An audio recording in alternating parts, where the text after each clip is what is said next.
రాజకీయ సంబంధాలు, పరిచయాలు నాగభూషణం గారు. దయచేసి ఒక విషయాన్ని సభాముఖంగా తెలియజేస్తున్నాను.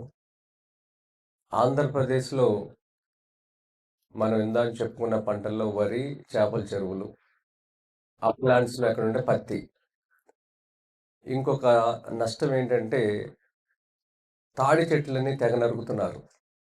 ఇది ఒకప్పుడు మన తల దాచుకున్నది. ఇప్పుడు కాంక్రీట్, సిమెంట్ వచ్చినాక కృతజ్ఞతాభావం లేకుండా ఎవరో నాటిన మన పూర్వీకులు చేను గట్ల మీద కూడా నరికేస్తున్నారు. 4.5 కోట్ల చిల్లర తాడి చెట్లు మన ఆంధ్రప్రదేశ్‌లో ఉంటే 35 లక్షల చెట్లు ఇప్పటికి నరికేశారు. రూ.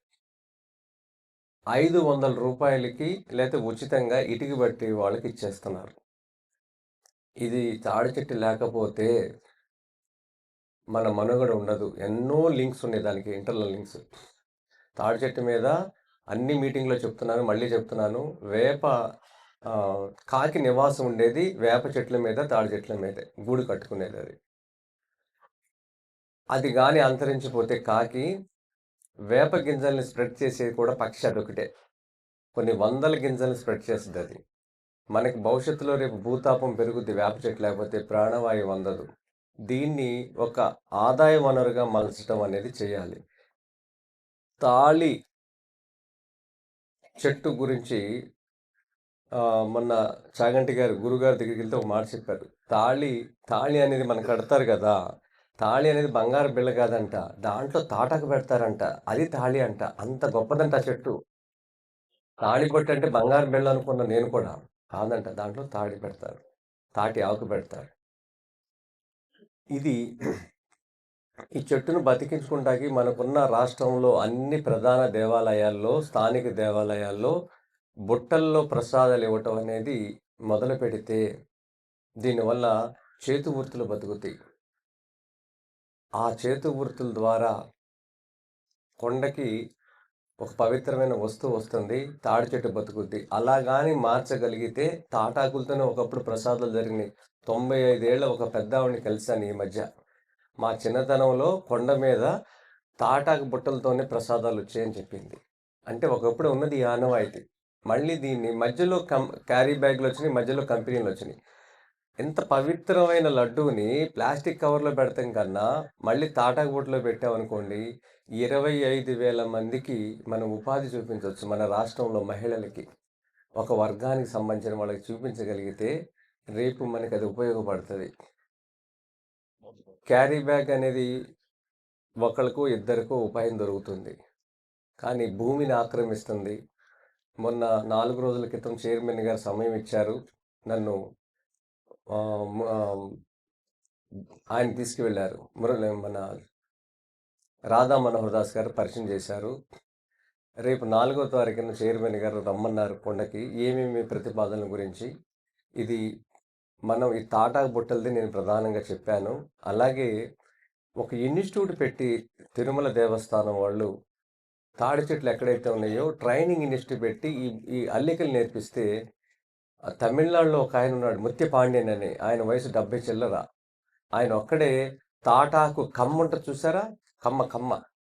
ఆ కమ్మతో మంచం అల్లుతాడు. ఆ పైన లేయర్ తీస్తాడు. ఎంత మన పేపర్ కన్నా కొంచెం మందంగా ఉంటది. దాన్ని తీసి దాంతో మంచం అల్లుతాడు. 6 అడుగులు మంచం అల్లుతాడు ముడి లేకుండా. ముడి పైకి రాకుండా అల్లుతాడు. ఆ మంచము ఆయన చెప్పేది 20-40 సంవత్సరాలు వస్తదంటాడు. అంత గట్టిగా ఉంటది ఆ మంచం. ఆ నైపుణ్యం ఉన్న వాళ్ళని మనం గాని ఇక్కడ తీసుకొచ్చి యువకులకి నేర్పిస్తే 20-30 వేల రూపాయల జీతాలకి బీటెక్ చదువుకున్న వాళ్ళు హైదరాబాద్‌లో 80% మంది ఉన్నారు. చదివిన చదువు వేరు. ఇప్పుడు ఆయన చెప్పారు ఇక రెడ్డి గారు. ఆళ్ళు చేస్తున్న ఉద్యోగం వేరు. ఈ ఈ కళలు గాని నేర్పిస్తే బాడీ పెయిన్స్ రావంటాడాయన. సైంటిఫిక్ రీజన్ చెప్తాడు. ఎందుకంటే 7 అల్లికలు చేస్తాడాయన ఆ మంచంతో. ఆ 7 అల్లికలు పడుకున్న ఆ థిక్‌నెస్ వల్ల మనం పడుకున్నప్పుడు కండరాలు కి తర్వాత నర్వ్స్‌కి రక్త ప్రసరణ, ఆక్సిజన్ బాగా ఎళ్లి పెయిన్స్ ఉండవంటాడాయన. ఆ అల్లికలు నేర్పిస్తే మనకి ఈ డబ్బులు సంపాదించి ఫినోలెక్స్ పరుపులు పడుకుంటున్నాం పెద్ద పెద్దయి. అయి మంచిది కాదు. దాని మీద పడుకుంటే మనకి ఒళ్ళు నొప్పులుండవు. ఇది మనకి ఒక తాడి చెట్టు ద్వారా 15-20 వేల రూపాయల ఆదాయం వస్తది. ఒక తాడి చెట్టు ద్వారా. రూ. 500 అమ్ముకుంటే రేపు తాడి చెట్టు ఉండదు, కాకి ఉండదు, వేప చెట్టు ఉండదు, మనకి ప్రాణవాయువు ఉండదు. గుడిని ఆధారంగా చేసుకుంటే మనం ఇవన్నీ కూడా గ్రామీణ ఆర్థిక వ్యవస్థ పటిష్టమవుతది. దీనికి ఇన్‌స్టిట్యూట్ ఎక్కడ పెట్టాలంటే కొండ దగ్గర పెడితే అవ్వదు. తాడి చెట్లు ఎక్కడున్నాయో అక్కడ పెట్టాలి. ఎందుకంటే ఆకుని లాజిస్టిక్స్ ఎంత కష్టమవుద్ది. ఆకులున్న చోటే, తాడి చెట్లున్న చోటే ఈ మన అల్లికలు నేర్పించాలి. ఇది ఖర్చు లేదు, యంత్రం లేదు, కరెంట్ లేదు. చేత్తో తయారు చేసే వస్తువు. గుడికి ముడిపెట్టాలి. ప్రసాదాలుగా అలా జరగాలి. ఇలాంటివి ఒక 5 ప్రతిపాదనలు నేను చేశాను. ఇప్పుడు ఆయన ఏదైతే మాట్లాడారో దాంట్లో మొదటిది నాదదే. 10,000 మంది యశోదమ్మలు తయారు చేద్దామని మాట చెప్పా ఆయనకి. యశోదమ్మ కృష్ణ భగవానుడికి పవిత్రంగా వెన్నిచ్చింది గదా! మహిళా రైతుల్ని 10,000 మందిని చేశాం. కంపెనీలు లేవు కొండ మీద ఒకప్పుడు. పవిత్రంగా ప్రతి ఇంట్లోంచి పెరుగు చిలికిన శబ్దంతోనే వెన్న ఎళ్ళింది బయటికి కొండ మీదకి. మళ్ళీ ఆ కల్చర్ రావటానికి ఆడవాళ్ళు కాదుగా స్వామివారి భక్తులెవరో కలలో కూడా ఊహించరు కల్తీ చేద్దామని. కంపెనీ వోడు కల్తీ చేస్తాడు గానీ, ఈళ్ళెవరు చేయరు. అందుకనే దీన్ని టెస్ట్ చేయాల్సిన పని కూడా లేదు స్వామి. ఇది పవిత్రంగా తీసుకెళ్ళిపోయి. అదే టెంపరేచర్ కొంతమంది సాంప్రదాయంగా కాస్తారు గాబట్టి తక్కువ ఎక్కువ ఉండొచ్చు. దీన్ని న్యూట్రలైజ్ చేసి అక్కడ ఒక ప్రాసెస్ ఇంటి పెడితే నెయ్యిని మనం అలా ఇస్తే అవమానం గదండీ! 3 రాష్ట్రాల పైనుంచి మనకు నెయ్యి రావటం. కదా! సూర్యుడు భగవానుడున్నాడు మనకి. ఎండుంది, చక్కని నేలలున్నాయి, పాలే కరిగే జ్ఞానం ఉంది, గోవుంది. మనం నెయ్యి తయారు చేసుకొని, మన స్వామికి మనం ఇవ్వాలి కదా! అది.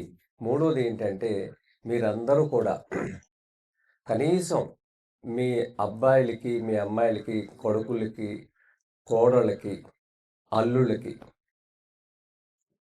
పండగ రోజున ఖాదీ వస్త్రాలు కొనివ్వండి. మీరే కొనివ్వండి. ఆళ్ళు తెచ్చుకోరు. ఇది ఇది ధరించినాక వాళ్ళకి సౌకర్యం అర్థమవుద్ది. ఎందుకంటే నేత కార్మికులు ఎక్కువ మంది ఆత్మహత్య చేసుకున్నారు. రైతుల తర్వాత ఈ భూమి మీద ఎక్కువ మంది చనిపోయింది నేత కార్మికులు. నేను అందుకే ఈ ఖాదీ బట్టలు వాడుతున్నాననమాట. ఎన్నేళ్ల నుంచి వాడుతున్నాను? 20 ఏళ్ళు పైనుంచి వాడుతున్నాను. ప్రతి సంవత్సరం రూ. 12,00,000 మెట్టపల్లి, కరీంనగరు, కర్నూలు ఈ 2 చోట్ల నేను తీసుకుంటాను. ఇట్లా మనం కేరళలో అనంత పద్మనాభ స్వామివారు ఉన్నారు గదా! ఆ స్వామివారి గుడి ఎంతమంది చూసారు? చూడని వాళ్ళందరూ చూడండి. మీరు ఏదనుకుంటే అదవుద్ది. అద్భుతం స్వామివారు. అక్కడ లోపలికి వెళతాకి మనం లుంగీ కట్టుకుంటేనే, ధోతి కట్టుకుంటేనే పంపిస్తారు. ప్యాంట్లేసుకుంటే లోపలికి అలౌ చేయరు. ఆ సంప్రదాయం అక్కడుంది. మన తిరుమల కొండ మీద కూడా ఖాదీ వస్త్రాలు, నేత వస్త్రాలు పెట్టామనుకోండి, ఎవరు వ్యతిరేకిస్తారు? కదా! ఏ వర్గం వ్యతిరేకిస్తదా? వాళ్ళకి ఉపాధి దొరికిందనుకోండి, రేపు మనతో కలుస్తారుగా వాళ్ళంతా. రోజుకి 25,000 కుటుంబాలు అక్కడ దర్శనం తీసుకుంటున్నాయి. సుమారుగా 1,00,000 మంది. అందరికీ సాంప్రదాయ బట్టల్లో రమ్మని అక్కడ అందుబాటులో పెడితే ఎన్ని నేతన్నలు బతుకుతారు? ఎవరికి వ్యతిరేకత రాదు కదా! ఎంతమంది బతుకుతారు? ఒక దారాన్ని ఇంత సున్నితంగా తీసి తయారు చేసిన వస్తువు ఎక్కడ విద్యుత్తు యంత్రం లేకుండా తయారు చేశాడు నైపుణ్యం. ఇది కొన్ని సంవత్సరాలు, వేల సంవత్సరాల నుంచి పరంపర జరుగుతుంది. దీన్ని మనం ఆదరించకపోతే ఎవరు ఆదరిస్తారు? ఒక అమెరికా వాడి బట్టలు మనం వేసుకుంటున్నాం జీన్స్ ప్యాంట్లు. మన ఖాదీ ఎప్పుడైనా వాడు ధరించాడా చెప్పండి? స్వాభిమానాన్ని మనం పెంచుకోవాలి. మన ఖాదీని ధరించాలి. ఇది మన దేశం యొక్క గొప్పతనం. అందుకనే ఇవి మీరు ధరించండి. అలాగే స్వామివారి దగ్గర పెట్టాలి.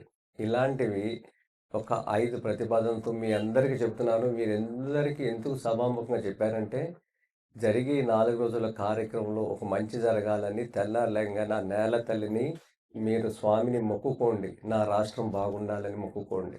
చేతి వృత్తులు బతికితేనే భూతాపం తగ్గుద్ది. అంత లింక్ ఉంది. మనం ప్రతి వస్తువు యంత్రం మీద, విద్యుత్ మీద ఆధారపడ్డాం. ఎంత వాడితే అంత కార్బన్ డయాక్సైడ్ పెరుగుద్ది. అందుకని మీరు ఇంకొక ముఖ్యమైన విషయం చెప్తున్నాను. పెళ్ళిల్లో వీలైనంత వరకు ఆర్భాటాలకు వెళ్ళమాకండి. ఆర్భాటాలకు అంతే లేదు. మీరు 50 పెడితే ఇంకో ఆయన 200 రకాలు పెడతాడు. ఈ ఈ చిన్న పొట్టకి 200 రకాలు అవసరమా చెప్పండి? ఇది మేము మీకు ప్రేమతో పెట్టట్లా. ఆయన దర్పం చూపించుకుంటూ పెడుతున్నాడు. నా దగ్గర ఇంత ఉందని చెప్పుకుంటా. 200 రకాలు ఎవరైనా తింటారండి? ఎంత జాతి సంపదను వేస్ట్ చేస్తున్నారు. ఈ పోకడలేంటి? పూర్వం లేదు గదా! తాతలు ఎవరికీ చేయలే పెళ్ళిళ్ళు. తాతెలా పెళ్లిళ్లు చేశాడా? మరి మనకెందుకు డబ్బు సంపాదించడానికి ఈ పోకడలు? ఎంత ఎన్ని రోజు తింటామో అన్ని దానికన్నా 2, 3 రకాలు పెట్టినా పర్వాలేదు. ఈరోజు అలాగే భోజనం పెడుతున్నాం. ఆ భోజనంలో ఏమున్నాయో అలాంటి భోజనమే మీరు మీ పెళ్ళిల్లో చేసుకోండి. ఇది జాతి సంపద. ఇది మనం ఆర్భాటాలకు పోకూడదు. ఎంత నిరాడంబరంగా బతికితే అంత భూతాపం తగ్గుద్ది. తర్వాత మీరు ఎలా పెళ్ళిళ్ళు చేసుకోవాలంటే ఆహ్, ఏ చిన్న కార్యక్రమమైనా 150, 200 మందికైనా రైతుల్ని మీ జిల్లా రైతుల్ని పరిచయం చేస్తాం. అక్కడ ఎవరైతే పండిస్తున్నామో వాళ్ళ దగ్గర కొనుక్కోండి. లోకల్ ఎకానమీ పెరగాలి. అలాగే వంట వాళ్ళని కూడా తయారు చేశాం. అశోక్ రెడ్డి రా. Rock salt Praveen.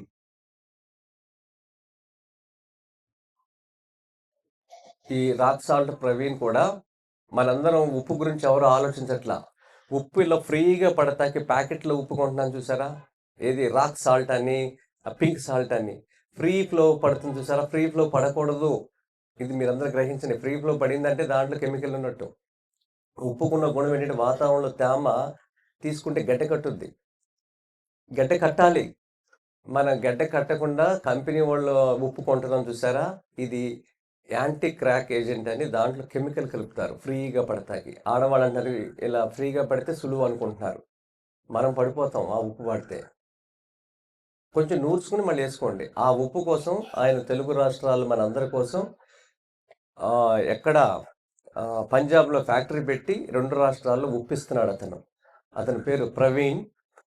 అలాగే అశోక్ రెడ్డి. ఈరోజు వంటలన్నీ ఆయన దగ్గరుండి చేయించారు. ఇత్తడి గిన్నెలన్నీ కూడా చింతపండుతో కడిగి సబీనా వాడకూడదండి మనం. సబీనా వాడకూడదు. సబీనా చాలా ప్రమాదం. ఇత్తడి గిన్నెల్ని ఆహ్, ఆటిలిని శుభ్రంగా చింతపండుతో కడిగి దాంట్లో అన్నం వండి మీకు పెడుతున్నారు. ఆయన రైతు. ఇది నేర్చుకున్నారు. ఎందుకంటే ఇత్తడి గిన్నెలో మీరెవరు అడగట్లేదు. ఇత్తడి గిన్నెలో వండుకుంటే 100% ఆల్కలైన్ ఫుడ్ అది. అల్యూమినియం గిన్నెలో వండుకుంటే 100% ఎసిడిక్ ఫుడ్. మనకి వాళ్ళు ఇన్ని పెయిన్స్ ఎంత గ్యాస్ట్రోఎంట్రాలజీ, గ్యాస్ట్రిక్ ప్రాబ్లమ్స్ అన్నీ రావడానికి భారతదేశంలో చాలామంది అనుకుంటున్నారు. షుగర్ టాబ్లెట్స్ వాడుతున్నారు. షుగర్ పేషెంట్లు ఎక్కువని. కాదు. గ్యాస్ ప్రాబ్లమ్ ఎక్కువ భారతదేశంలో. దానికి కారణం అల్యూమినియం గిన్నెలు, రిఫైన్డ్ ఆయిలు, ఇయన్నీ బజార్‌లో దొరికే చికెన్ ఇవన్నీ తినబట్టి.